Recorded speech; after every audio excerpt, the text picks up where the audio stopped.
नमस्ते, जय हिंद, वंदे मातरम। मैं सर्वप्रथम अपने सभी वीर सपूतों को नमन करता हूं कि उन्होंने 2001 में मजहबी कायरतापूर्ण जो आतंकी हमला हुआ था, जिसमें हमारे कई वीर सपूत मां भारती के बेटे वीर गति को प्राप्त हुए, शहीद हुए, उनको तहे दिल से सच्ची श्रद्धांजलि व्यक्त करता हूं। 2001 में ये हमला हुआ था, जो कि ये कायरतापूर्ण हमला था। उसमें पूरे संसद को उन लोगों ने घेर रखा था। हमारे कई माननीय सांसद 100 से अधिक संख्या में फंसे हुए थे, लेकिन संसद की रक्षा, जो कि लोकतांत्रिक एक मंदिर कहा जाता है, भारत का एक सर्वप्रथम पहला स्थान जो हमारा चिन्ह है लोकतंत्र का मंदिर, उस पर हमला किया गया। तो यह बहुत ही निंदनीय है और दुखदपूर्ण घटना है। इसको मैं तहे दिल से सच्ची श्रद्धांजलि व्यक्त करता हूं, श्रद्धा अर्पण करता हूं, नमन करता हूं। इस शहीदों को हमारी तरफ से सच्ची श्रद्धांजलि उन तक पहुंचे। और मैं ये कहूंगा कि ये सब चर्चाएं हम लोगों की हो चुकी हैं। अभी मानसून सत्र चल रहा है, तो कई लोग इसमें कई तरह की बातें कर रहे हैं, केवल बातें कर रहे हैं संसद में, लेकिन प्रैक्टिकल स्तर पे कुछ नहीं कर रहे हैं या सामाजिक स्तर पे कुछ नहीं कर रहे हैं। और अब केवल आपस में ये करते हैं कि मैं ये कर दूंगा, वो कर दूंगा, लेकिन यह जो है जहां से होना चाहिए वो नहीं हो पा रही है। जैसे कि हम ये कहते हैं कि हमारे माननीय लोग, अभी संसद सत्र चल रहा है, जो भी लोग पीड़ित हैं, कम से कम वो लोग आवाज उठाने। अभी राजनाथ जी ने आज वक्तव्य दिया, जो एलओसी या एलएसी पर जो कायरतापूर्ण चाइना ने वो किया, लाइन ऑफ एक्चुअल कंट्रोल जो होता है, वहां पर जो हरकतें करी, ये बिल्कुल निंदनीय है। और हम लोगों को अब इससे ऊपर उठ के कुछ काम करना पड़ेगा। हम लोग केवल सिर्फ डिफेंस के लिए, आत्मरक्षा के लिए ही केवल योजना ना बनाएं। हम लोग अग्रेसिव होकर के आक्रामक मूड में हम लोग ऐसा कुछ करें कि हम लोग इंतजार ना करें। हम इंतजार ये ना करें कि हमारे ऊपर कोई हमला करेगा तब हम जो है डिफेंसिव मूड में आएंगे, बचाव के मूड में आएंगे। हम लोग ऐसा करें कि हमसे लोग डरें, और ये घटना करने से पहले 100 बार सोचें, 1000 बार सोचें। हम क्यों पाकिस्तान का इंतजार किया करते हैं या हम चाइना का इंतजार किया करते हैं कि वो जब हमला करेगा तब हम ऐसी हरकतें करेंगे, योजना बनाएंगे। और जो भी मॉनिटरिंग हो रही है, हमारी इंटेलिजेंस एजेंसियां जितनी भी हैं, वह अलग अलग विचार और अलग अलग कंट्रोलिंग है। हम तो कह रहे हैं कि इसको सेंट्रलाइज कर दीजिए, नियंत्रण एक जगह रहना चाहिए, कंट्रोलिंग एक जगह रहना चाहिए, जिससे कि भली भांति सही से जो भी खुफिया एजेंसी काम कर रही है भारत में या अलग अलग क्षेत्रों, अलग अलग देशों में, तो वो कंट्रोलिंग एक जगह होना चाहिए, इसमें सुधार होना चाहिए। इसके अलावा बात यहां पर यह हो रही है कि आप लोगों के पास जो भी समस्याएं हैं, हमारे यहां 788 सांसद हैं और 4126 विधायक हैं। तो सभी लोग मिलकर के देश हित में, देश की संप्रभुता और अच्छा के लिए एक कठोर कदम उठावें। इसी जो भी शीतकालीन सत्र चल रहा है, उसमें अपनी अपनी समस्याएं, अपने क्षेत्र की समस्याएं, अपने जो भी मुद्दे आ रहे हैं, जो भी बातें हो रही हैं, उसको आप लोग वहां पर रखें। अरे अगर नहीं रख सकते तो जो शून्यकाल चलता है उसमें रख सकते हैं, या प्राइवेट जो भी आप लोगों को पार्लियामेंट होती है, क्वेश्चनार होता है, उसमें अपनी बातें रख सकते हैं। और आप लोग रखिए। तो जैसे हम ये कहते हैं कि हमारे यहाँ कौशल किशोर जी हैं, सांसद जी, माननीय सांसद जी, वो ये कहते हैं कि हमने अपने बच्चे खोए, नशा मुक्ति केंद्र की बात हो रही है।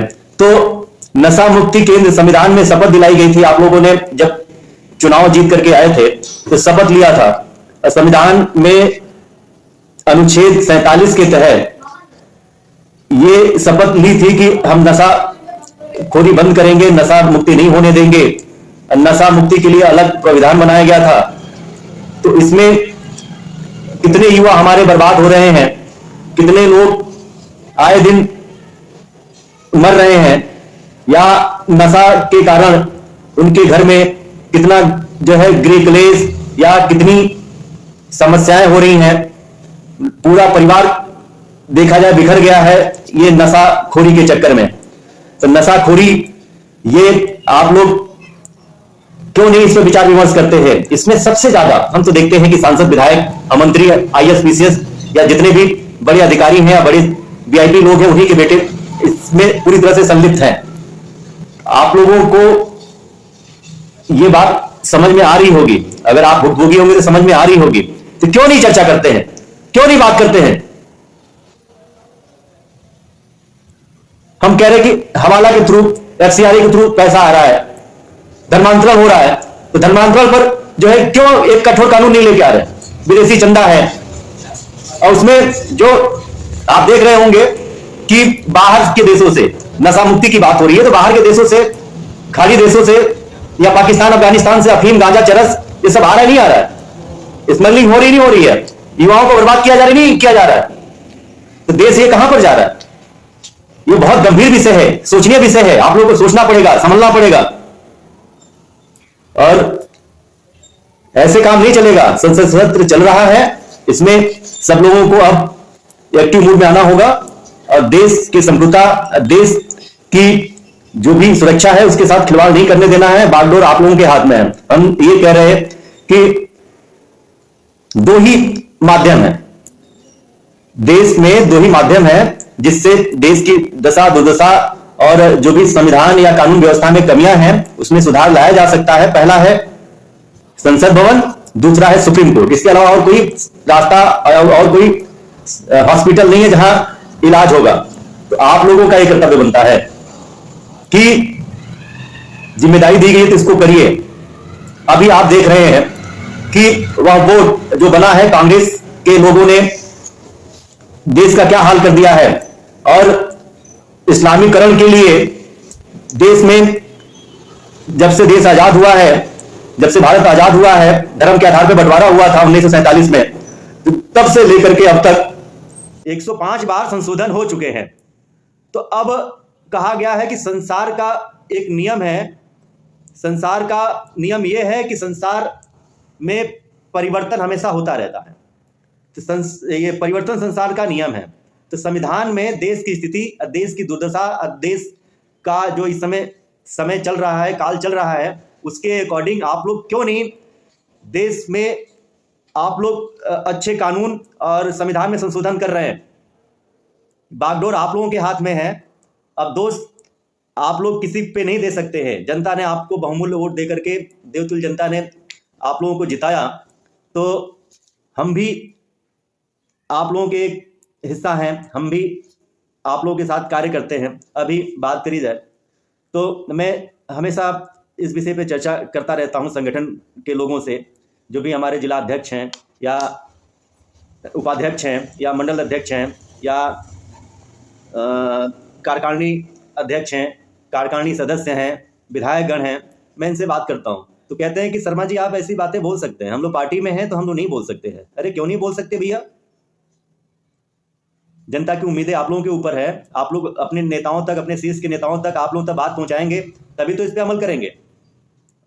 और जब तक बच्चा रोता नहीं है तो मम्मी भी दूध नहीं पिलाती हैं कि नहीं आप बोल सकते हैं, हम पार्टी में रह करके हम नहीं बोल सकते हैं, नहीं तो पार्टी से हमको निकाल दिया जाएगा। ये क्या बात होती है भाई? घर परिवार में क्या होता है, हम विचार विमर्श करते हैं, घर को चलाना होता है तो बात विचार करते हैं, सलाह लेते हैं, तब हम लोग निर्णय लेते हैं क्या करना होगा क्या नहीं करना होगा। तो आप पब्लिकली नहीं बोल सकते, कम से कम अपनी बातें वहां तक पहुंचा सकते हैं। या पब्लिकली बोलने में क्या दिक्कत है? कौन सी पार्टी आपको निकाल देगी, लात मार देगी? आप सच्ची लड़ाई लड़ रहे हैं। अगर भगत सिंह ऐसा सोचते, चंद्रशेखर आजाद जी ऐसा सोचते कि हमें स्वतंत्रता सेनानी से या जो भी हमारा आजादी का एक मिशन था, आंदोलन था, उससे निकाल दिया जाएगा अगर हम चर्चा करेंगे, बोलेंगे मंच पे आकर के, तो क्यों नहीं बोलते? इसी प्रकार हम ये कह रहे हैं कि अभी धर्मांतरण को लेकर के अश्विनी उपाध्याय जी वहाँ पीआईएल डाले हुए हैं, उसके अगेंस्ट में आपने देखा होगा 8 पीआईएल आ चुकी हैं, जो कि उनका वक्तव्य सुना होगा, टीवी इंटरव्यू में सुना होगा, जिसमें तृणमूल कांग्रेस टीएमसी के जो है मुख्यमंत्री आ चुकी हैं, पीआईएल डाली हैं कि नहीं अगेंस्ट में, कि आप लोग चूंकि जानते हैं कि बांग्लादेश में कितने घुसपैठिए हैं जो कि सीमा पार करके आते हैं, यहाँ की नागरिकता वो लोग देते हैं, फर्जी आईडी कार्ड बनवाते हैं, जो कि वोट बैंक होता है। वोट बैंक के लिए देश को इतने बड़े खतरे में हम लोग झोंके चले जा रहे हैं, ये देश इस्लामिक कंट्री बनेगा। ऐसे कांग्रेस के कई ऐसे सांसद हैं, कांग्रेस के कई ऐसे मंत्री हैं, क्या नाम लिया जाए आप लोगों को खुद ही पता होगा। और आपने देखा होगा मध्य प्रदेश का एक पूर्व सांसद ये राजा जो थे, क्या बोले मोदी जी को लेकर के, यही बोले कि मोदी को रोकना है तो मोदी की हत्या के लिए तैयार रहो। ये कैसी राजनीति हो रही है, कैसा ये हिम्मत हो जा रही है। प्रधानमंत्री सबके होते हैं, किसी एक के नहीं है। और प्रधानमंत्री जो जिस सीट पे बैठे हुए हैं उस गरिमा को आपने गाली दिया, उनकी हत्या की बात करी। प्रधानमंत्री कोई भी हो सकता, मोदी जी से दुश्मनी है आपको तो मोदी जी को नाम लेके कहिए, लेकिन आप सीधे कहें प्रधानमंत्री की हत्या करने के लिए तैयार हो जाइए आप लोग। अरे दुश्मनी हो सकती है, अरे आप उस लायक बनिए, द्वेष और घृणा की राजनीति मत करिए। फिलहाल एफआईआर दर्ज हो चुका है, गिरफ्तारी भी हो चुकी है, लेकिन इस तरह देश विरोधी हथकंडे अपनाए जा रहे हैं, इतना साहस हो जा रहा है। ये क्यों हो जा रहा है? क्योंकि अपने यहाँ लचीला संविधान है, लचर संविधान है, इस पे आप लोगों को अंकुश लगाना पड़ेगा, तभी जो है कंट्रोल होगा। तो वही हम कह रहे थे कि इसमें ममता बनर्जी, कांग्रेस के कई लोग आ जा रहे हैं, या विपक्ष के ढेर सारे लोग वोट बैंक के लिए ये घुसपैठियों को शरण देते हैं, प्लस धर्मांतरण होता है। अभी आपने देखा होगा यूपी में अभी कल रिजवान पकड़ा गया, इरफान सोलंकी सपा का विधायक, जो कि बांग्लादेशी रिजवान को यहाँ पे फर्जी दस्तावेज, Aadhaar card, ID, passport A to Z सब फर्जी बनवा दिया। बनवाने के बाद उसमें विदेशी करेंसियाँ, विदेशी पैसे, कई लाख रुपए बरामद हुए, और अच्छा मकान, सब कुछ। कहाँ से पैसा आ रहा है? हवाला के थ्रू ही तो पैसा आ रहा है इस पे। और ऐसे केस एक नहीं है, ऐसे केस सैकड़ों और हजारों हैं। ये लोग दीमक की तरह पूरी तरह से फैल चुके हैं। तो हमारे कहने का मतलब ये है कि आप लोग क्यों नहीं इस पर जो है एक्शन लेते हैं, संविधान में जो है कठोर कानून बनाते हैं, ऐसा प्रावधान लेके आइए, आप लोग बिल पेश करिए। हम बार बार ये कहते हैं कि संसद में 788 यानी कि लोकसभा राज्यसभा मिलाकर के इतने सांसद हैं, और पूरे भारत की बात करी जाए तो 4126 विधायक हैं। तो आप लोग अपनी जो क्षेत्र की समस्याएं हैं, और जो भी आप देखते हैं, आप बुद्धिजीवी हैं, जिसमें पढ़े लिखे उच्च शिक्षित अगर विधायक की बात करी जाए तो 3000 हैं, और अगर आप उच्च शिक्षित बात करें, पढ़े लिखे की बात करें, तो वो हमारे जो सांसद हैं वो 500 हैं। तो 3 सत्र होते हैं, 1500 कानून पेश हो सकते हैं। और बात करी जाए 3000 उच्च शिक्षित विधायकों की, तो चाहे अगर रियल में राष्ट्रवादी हैं तो अगर वो लोग बिल पेश करेंगे तो कम से कम 9000 बिल पास हो सकता है 3 सत्रों में। तो इसको आप लोग क्यों नहीं कर रहे? इसको करने की अति शीघ्र जरूरत है। नहीं करेंगे तो अब पछतावा ही हाथ लगेगा और कुछ हाथ नहीं लगेगा, ये भी आप लोग समझ लीजिए। सत्र चल रहा है, अच्छा मौका भी है, तो इसको आप लोग अति शीघ्र करें। और हमारा सुझाव यही है कि सबसे पहले जो बिल हमारा है वो भ्रष्टाचार को अगर रोकना है, अच्छा कानून व्यवस्था लाना है, तो मेन हमारा जो है पुलिस रिफॉर्म बिल लेके आइए, वह जुडिशियल रिफॉर्म बिल लेकर के आइए। यही एक अच्छे सुशासन का मेन पहला टॉपिक है। और दूसरा मैं ये कह रहा हूँ कि समान नागरिक संहिता क्यों नहीं लेके आ रहे हैं। तीसरा हम ये कह रहे हैं जनसंख्या बिल नियंत्रण क्यों नहीं लेकर के आ रहे हैं। विशेष स्कूल, विशेष कानून, विशेष दर्जा क्यों नहीं बंद कर रहे हैं, इस पर भी आप लोग कानून लेके आइए। और समान धर्म संहिता लागू करिए कि ताकि जो है भाषा भी समान है, शिक्षा भी समान रहे, और एक ड्रेस कोड हो और समान एक शिक्षा हो। इस पर क्यों नहीं आप लोग विचार विमर्श करते हैं? अलग अलग जो है शिक्षा का प्रावधान क्यों है? जब एक देश है, एक संविधान है, तो आप लोग अलग अलग जो है ये शिक्षा क्यों लेके आ रहे हैं? ये सेकुलर लोग जो हैं ये देश के लिए बहुत बड़े घातक हैं। तो हम कह रहे हैं कि वो तो इस्लामिक लोग तो एक चीज़ पे अटल है, वो शरीयत लाना चाह रहे हैं। तो हम ये कह रहे हैं कि सबसे ज़्यादा मुस्लिम बेटियों को फ़ायदा मिलेगा यूनिफॉर्म सिविल कोड में, समान नागरिकता में। तो ये सब चीज़ें क्यों नहीं हो रही हैं भाई? सबकी एक उम्र हो, एक उम्र में शादी हो, एक शादी हो। अब वो लोग अपने सुख सुविधा के अनुसार सारी चीज़ें बना रखे हैं, तो इस पर कंट्रोल लेके आइए आप लोग, अब अमल करिए। इसके अलावा हम ये कहते हैं कि समान धर्म संहिता लागू हो और घुसपैठ, घुसखोरी, काला धन, हवालात व विदेशी चंदा पर कठोर कानून जब तक नहीं बनेगा, पूरी तरह से समस्या का समाधान नहीं होगा। तो ये करने की जरूरत है। वह बोर्ड में हमने कहा कि ये लोग पूरा योजना बनाए हैं कि हम पूरे भारत को जो है कब्जिया लेंगे।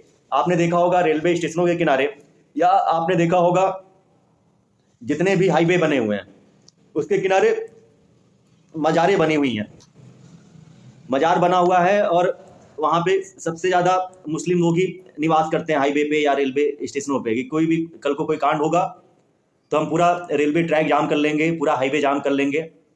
जाम करने के बाद हम ये सब चीज़ें करेंगे।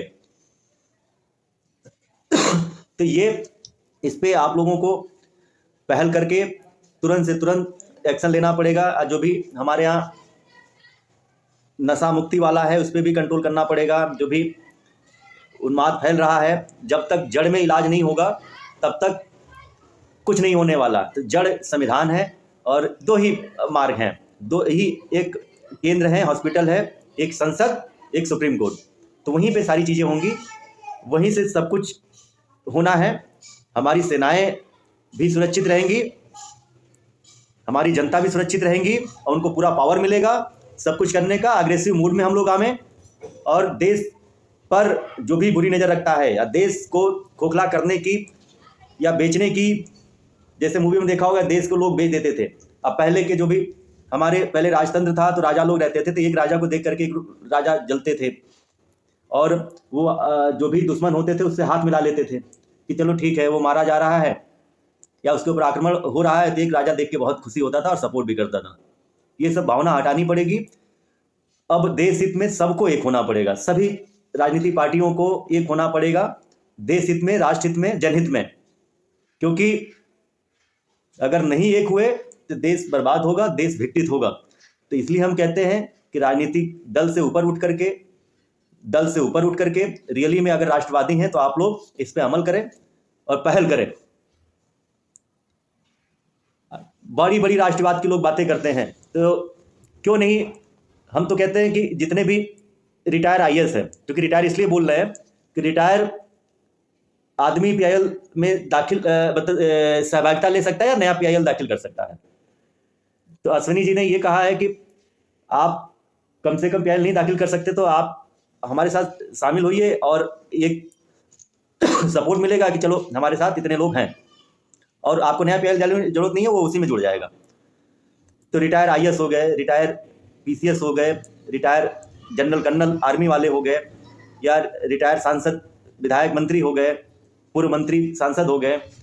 अगर आप राष्ट्रवादी तो क्यों नहीं करते हैं? ममता बनर्जी चाहे पर्सनल लॉ बोर्ड, आपने देखा होगा, कांग्रेस के लोगों को देखा होगा जो एंटी पॉलिटिक्स कर रहे हैं, तो वो लोग पीआईएल के विरोध में इतने पीआईएल डालते चले जा रहे हैं जो कि बाधा उत्पन्न हो रही है। आप सच्चे राष्ट्रवादी हैं, इसमें आप लोग कदम उठाइए और पहल करिए, बस यही आप लोगों से कहना है। नहीं तो फिर ऐसे देश नहीं चल पाएगा और आने वाले समय में ये पूरी आक्रांताएं जितने भी हैं पूरे हावी हो जाएंगे, देश को कोई बचा नहीं पाएगा इस्लामिक कंट्री बनने से। ये हम तो कहते हैं बूथ से लेकर के और अध्यक्ष तक का जितने भी संगठन के लोग हैं इनकी भी जिम्मेदारी बनती है, और संघ में भी सेवक संघ जो है आरएसएस के लोगों को भी इस पर अब पहल करनी पड़ेगी। अब संघे शक्ति युगे युगे, तो संघे शक्ति युगे युगे अगर कहते हैं तो प्रैक्टिकल सबको संघ में या भाजपा के संगठन में सबको नहीं कहना पड़ेगा पार्टी हमें निकाल देगी या पार्टी ऐसा कर देगी। मैं सबसे बात करता हूं तो वो लोग ऐसे ही समस्या बताते रहते हैं। तो इन लोगों का कर्तव्य बनता है कि अब एक मिशन के तहत संघे शक्ति दिखाएं। अब कार्यकर्ता हो, चाहे पदाधिकारी हो, चाहे नेता हो, चाहे विधायक हो, चाहे सांसद हो, अब समय आ गया है, इस पर पुरजोर मतलब कोशिश करें और इसमें सुधार लाएं अब फिर किसी मजहबी उन्मादियों की ये हिम्मत नहीं होगी। धर्म के आधार पर बंटवारा हुआ था, देश अलग दे दिया गया, फिर भी इस पर अब कब्जा हो रहा है और ये सब अब ज़्यादा प्रचार प्रसार कर रहे हैं और अग्रेसिव हो गए हैं और अपनी मनमानी कर रहे हैं, क्योंकि संविधान में सबको आज़ादी दी गई है। तो लिहाजा आप लोगों से ही आग्रह प्रार्थना है कि हमारे जितने भी स्वतंत्रता सेनानी रहे हैं, चाहे जितने भी महापुरुष रहे हैं, उनके बलिदानों को आप लोग व्यर्थ न जाने दें। बागडोर आप लोगों के हाथ में है, बहुत लेट हो जाएगा। आप लोग तुरंत संज्ञान लें और मौके पर तुरंत अब इसी सत्र के दौरान बारंबार मैं कह रहा हूं कि अब संशोधन करें, क्योंकि 105 संशोधन हो चुके हैं। तो आगे संविधान में समय के हिसाब से परिवर्तन की आवश्यकता है। संशोधन करके नया बिल लेके आवें और कठोर से कठोर कानून बनावें, देश को बचावें, देश हित में कार्य करें। जय हिंद, वंदे मातरम।